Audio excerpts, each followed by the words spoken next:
L'histoire du chasseur d'éléphants. Le chasseur d'éléphants se cacha dans un arbre haut et feuillu de la forêt, par où passaient régulièrement les éléphants qui allaient en bande jusqu'au fleuve tout proche ou en revenaient après s'y être abreuvés. Le chasseur avait coutume de toujours laisser passer le troupeau jusqu'au dernier animal auquel il décochait une flèche empoisonnée.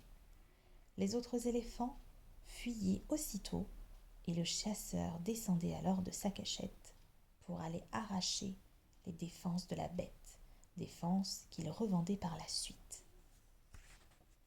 Un jour donc, le troupeau d'éléphants, traversant comme à l'accoutumée la forêt, le chasseur tira, au passage du dernier d'entre eux, sa flèche qui mit l'animal à terre.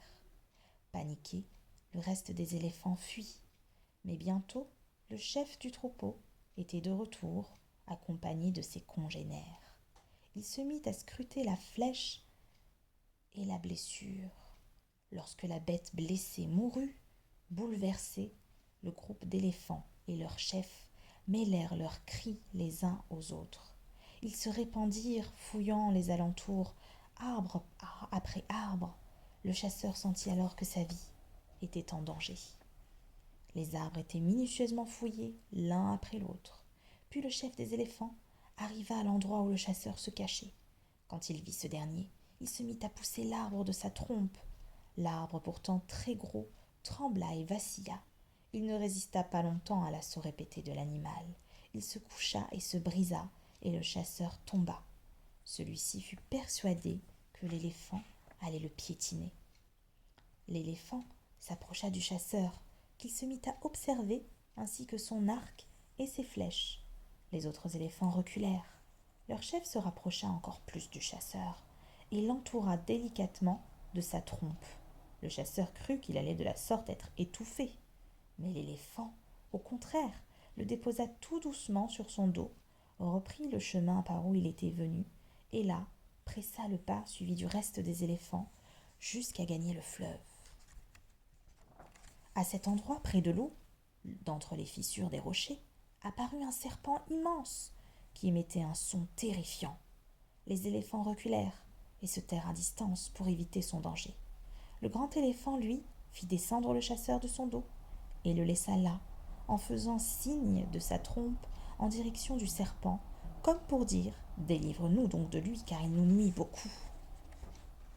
Le chasseur prit alors une de ses flèches et visa le serpent qu'il atteignit. Il recommença tant et si bien que le serpent dégringola des rochers, raide mort. L'éléphant s'avança alors et le piétina en poussant un barrissement dont l'écho résonna à travers toute la forêt.